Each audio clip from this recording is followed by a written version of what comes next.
नमस्कार दोस्तों, मैं रीना आपके अपने channel Leena kitchen recipe and blogs में स्वागत करती हूँ। तो आज हम जानेंगे कि अग्नि पुराण के अनुसार शनि ग्रह की से मुक्ति के लिए मूल नक्षत्र युक्त शनिवार से आरंभ करके 7 शनिवार शनिदेव की व्रत और पूजा की जाती है। और इस व्रत और पूजा के लिए शनिदेव की व्रत कथा जरूर जान लेनी चाहिए।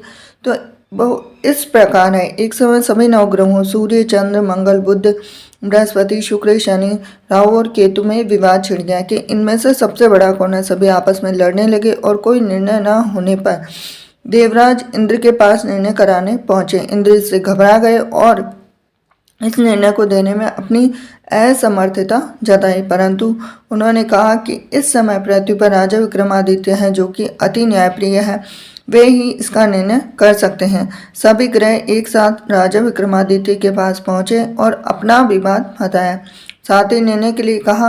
राजा इस समस्या से अति चिंतित हो उठे क्योंकि वे जानते थे कि जिस किसी को भी छोटा बताया वही कुपित हो उठेगा।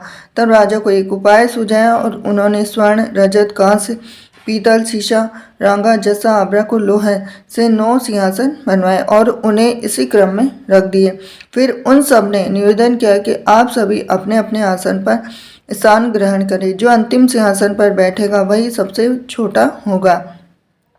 इस अनुसार लोहा का सिंहासन बनाया सबसे आखिरी में। तो उन्होंने देखा कि शनिदेव सबसे बाद में बैठे तो वही छोटे कहलाए। तो उन्होंने सोचा कि राजा ने यह जानबूझकर किया है। तो उन्होंने कुपित होकर राजा से कहा कि राजा, तू मुझे नहीं जानता। सूर्य एक राशि में 1 महीना, चंद्रमा 2.25 महीने और 2 दिन, मंगल 1.5 महीना, बृहस्पति 13 महीने वह बुध और शुक्र 1-1 महीने विचरण करते हैं, परंतु मैं 2.5 से 7.5 साल तक रहता हूँ। बड़ों बड़ों को मैंने विनाश किया है। श्री राम के 7.5 आने पर उन्हें वनवास हो गया और रावण के आने पर उनकी लंका को बंदरों की सेना से परास्त होना पड़ा। अब तुम सावधान रहना। ऐसा कहकर कुपित होते हुए शनिदेव वहां से चले गए। अन्य देवता खुशी खुशी चले गए और कुछ समय बाद राजा की 7.5 आई। तब शनिदेव घोड़ों के सौदागर बनकर वहां आए। उनके साथ कई बढ़िया घोड़े थे। राजा ने यह समाचार सुन अपने अश्वपाल को अच्छे घोड़े खरीदने की आज्ञा दी। उसने कई अच्छे घोड़े खरीदे। वह एक सर्वोत्तम घोड़े को राजा को सवारी हेतु दिया।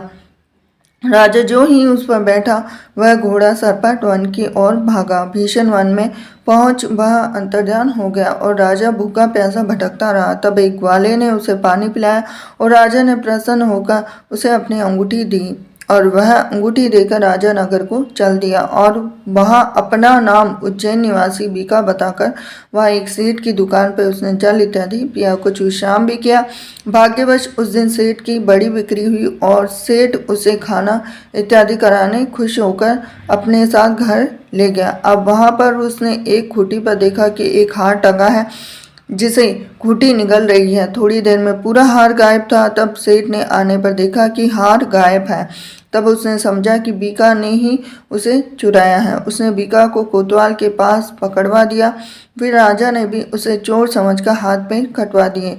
वह चोरंगिया बन गया और नगर के बाहर फिकवा दिया गया। वहां से एक तेली निकल रहा था जिसे दया आई और उसने बीका को अपनी गाड़ी में बिठा लिया। वह अपनी जीभ से बेलों को हाँकने लगा। उस काल राजा की शनि दशा समाप्त हो गई। वर्षा काल आने पर वह मल्हार गाने लगा। तब वह जिस नगर में गया था वहाँ की राजकुमारी मन भावने को वह इतना भाया कि उसने मन ही मन प्रण लिया कि वह राग गाने वाले से ही विवाह करेगी। अब उसने दासी को ढूंढने भेजा तो दासी ने कहा कि वह एक चौरंगिया है, परंतु राजकुमारी नहीं माने। अगले ही दिन उठते ही वह अनशन पर बैठ गई। अब विवाह करेगी तो उसी से करेगी। अब उसे बहुतेरा समझाने पर भी वह न मानी तो राजा ने उस तेली को बुला भेजा और विवाह की तैयारी करने को कहा। फिर उसका विवाह राजकुमारी से हो गया। तब एक दिन सोते हुए स्वप्न में शनिदेव ने राजा से कहा कि राजन, देखा तुमने मुझे छोटा बताकर कितना दुख झेला है। तब राजा ने उससे क्षमा मांगी, प्रार्थना की, बोला, हे शनिदेव, जैसा दुख मुझे दिया है किसी को और को ना दे। शनिदेव मान गए और कहा, मेरी कथा और व्रत करेगा उससे मेरी दशा में कोई दुख ना होगा। जो नित्य मेरा ध्यान करेगा, चींटियों को आटा डालेगा, उसके सारे मनोरथ पूर्ण होंगे। साथ ही राजा को हाथ पैर भी वापस मिले। और प्रातः आँख खुलने पर राजकुमारी ने देखा तो वह आश्चर्यचकित रह गई। बीका ने उसे बताया कि वह उज्जैन का राजा विक्रमादित्य है। सभी अत्यंत प्रसन्न हुए। सेठ ने जब सुना तो वह पैरों पर गिरकर क्षमा मांगने लगा और राजा ने कहा कि वह शनि देव का कोप था, इसमें किसी का कोई दोष नहीं है। शनि सेठ ने फिर भी निवेदन किया कि मुझे शांति तभी मिलेगी जब आप मेरे घर चलकर भोजन करेंगे। सेठ ने अपने नगर पर नाना प्रकार के व्यंजनों से राजा का सत्कार किया और साथ ही सबने देखा कि जो खुटी हार निकल रही थी वह उसे उगल रही थी।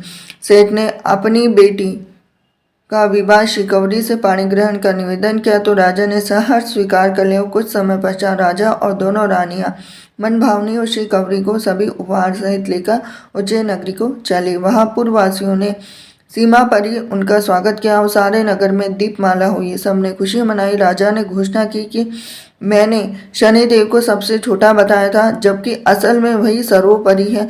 तब से सारे राज्य में शनिदेव की पूजा और कथा नियमित होने लगी और सारी प्रजा ने बहुत समय खुशी और आनंद के साथ बिताया।